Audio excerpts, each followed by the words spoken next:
Bonjour, bonsoir, Baladignon, alors si bien et TV, ya bino Bénédicte Moussouamba, la maman du monde, chroniqueuse na bino ya monde entier. Donc,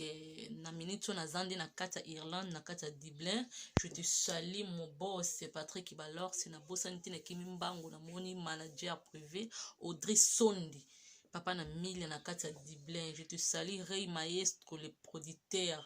Nakata Irlande, je te salue Maman Bijou Ilunga, je te salue Eli Bobo, la méga star, je te salue mon boss, Papa Bissa. Nakimi Mbango lisusu na moni mon producteur, hein? Mon producteur, ya mon producteur, aye privé, aye ka mikolo, alobi ngande na ye po na s'occuper na makamba alors c'est bien TV. Kombo na ezali Aristote Demidie na kati ya États-Unis. Aristote Demidie ayeka po a produire balor si bien TV nzamba tika ba oya yete na yepe na message mokie ya koloba le 5 décembre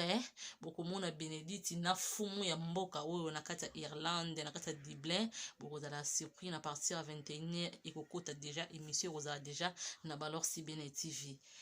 o bozomona ba photo ezoleka wana ser na nga Rafine Tumba na ekoloba kaka toyeba nini tozosala na kati ya media toyeba penza nini tozosala na kati ya media tala ti tokoma na baetape oyo YouTube eza bien mondela facilité biso kozaka telefone otie liboso bonzo oloba okoki oloba mais toyeba nini oyo toye koloba toyeba nini oyo tolingi tosala parce que baboti balandaka mpe biso koya kofinga eza nango